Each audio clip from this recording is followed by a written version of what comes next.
কিভাবে খুব সহজেই যে কোনো ডকুমেন্ট বোথ সাইড স্ক্যান করবেন জানতে হলে আজকের ভিডিওটি শেষ পর্যন্ত দেখতে থাকুন।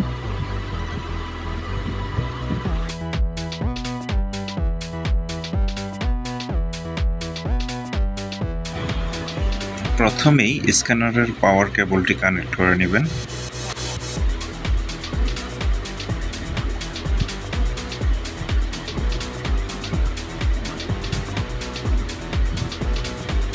পাওয়ার বাটনটি প্রেস করে ধরে রাখবেন। পাওয়ার অন হওয়ার পর ফাংশন সিলেক্ট করে নেবেন। এখানে 9টি ফাংশন আপনারা পেয়ে যাবেন। তো এখান থেকে আপনারা যে ফাংশনে সেটিংস করবেন সেই ফাংশনটি সিলেক্ট করে নেবেন। তো আমি 1 নম্বর ফাংশনে কাজ করব, তাই 1 নম্বর ফাংশন সিলেক্ট করে নিলাম। এই স্ক্যানারটিতে ব্যাক সাইডে একটি লক বাটন আছে। তো এটা লক থাকলে কিন্তু আপনারা কাজ করতে পারবেন না, তো এটা আনলক করে নেবেন। তো আমি আনলক করে দিলাম। তারপর স্ক্যান বাটনে ক্লিক করবেন।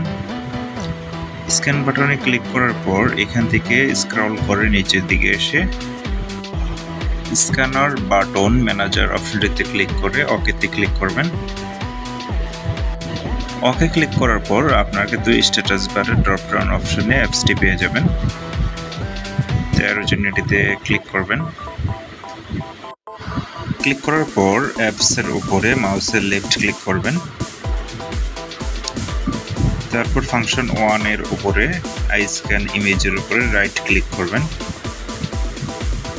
রাইট ক্লিক করলে এরকম একটা সেটিংস কিন্তু আপনাদের সামনে চলে আসবে। সেটিংসের ডিরেক্টরি অপশনে ব্রাউজে ক্লিক করে আপনারা যে ফোল্ডারে স্ক্যান ফাইলগুলো নিতে চাচ্ছেন সেই ফোল্ডারটি সিলেক্ট করে দিবেন।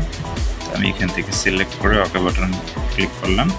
তারপর ফাইল নেম অপশন থেকে আপনারা আপনাদের পছন্দ মতো ফাইলের নাম দিয়ে দিবেন।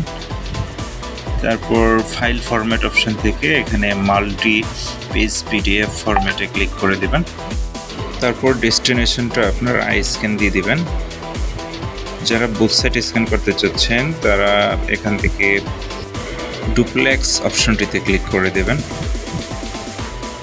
সিঙ্গেল সাইড করতে চাইলে ডুপ্লেক্স অপশনটি তুলে দেবেন। রেজুলেশন এখান থেকে আপনারা আপনাদের ইচ্ছা মতো দিয়ে দিবেন। তো আমি 75 দিয়ে দিলাম। আর ইমেজ মোডটা আপনারা সিলেক্ট করে দেবেন। আপনারা কালার স্ক্যান করতে চাচ্ছেন না গ্রে স্কেল না ব্ল্যাক অ্যান্ড হোয়াইট, তো আমি কালার দিয়ে দিলাম। Image adjustment, colour dropped, image processing এগুলোর কোনো কাজ নেই। মোর সেটিংয়ে যাবেন। মোর সেটিংয়ে যাওয়ার পর separate document by image count এই অপশনটিতে ক্লিক করবেন। এই অপশনে ক্লিক করে এখানে সংখ্যাটা সিলেক্ট করে দেবেন, কত পেজ মিলে একটা পিডিএফ বানাবেন। তো আপনারা যদি একের অধিক পেজ সংখ্যা একটা পিডিএফ বানাতে চান তো সেই সংখ্যাটা আপনারা এখানে লিখে দিবেন। তো আমি 10 লিখে দিলাম। তারপর নিচের দিকে separate document by paper count, paper কাউন্টটা আপনারা কয়টা পিডিএফ করতে চাচ্ছেন সেটা সিলেক্ট করে দেবেন। তো আমি এখানে 1 দিয়ে দিলাম। উপরে আমি 10-এর জায়গায় 2 করে দিলাম। আমি 2 পেজ করে আলাদা আলাদা পিডিএফ সেভ করতে চাচ্ছি। এখান থেকে আমার সেটিংসের কাজ শেষ। আমি ওকে অপশনে ক্লিক করে দেব।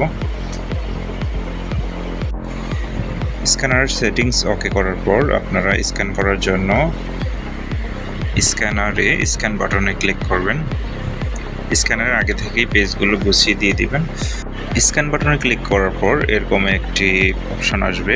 তো আপনারা স্ক্যানার বাটন ম্যানেজার অপশনে ক্লিক করে ওকে অপশনটিতে ক্লিক করে দেবেন। ওকেতে ক্লিক করার পরে স্ক্যান কিন্তু এখান থেকে শুরু হয়ে যাবে। স্ক্যান শুরু হয়ে গেছে। তো দেখতে পাচ্ছেন কত স্পিডে বোথ সাইড কিন্তু স্ক্যান হচ্ছে।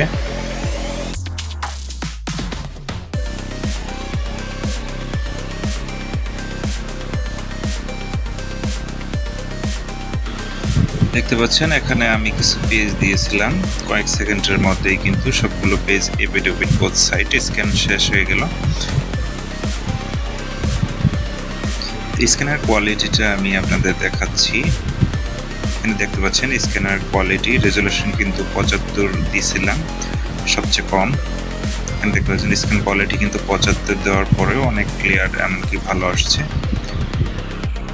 রেজুলেশন কমিয়ে দেওয়ার কারণে ফাইল সাইজও কিন্তু কম আসছে, দেখতে পাচ্ছেন 172 kbps।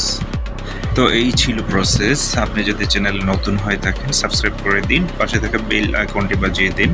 এতক্ষণ সাথে থাকার জন্য সবাইকে অসংখ্য ধন্যবাদ।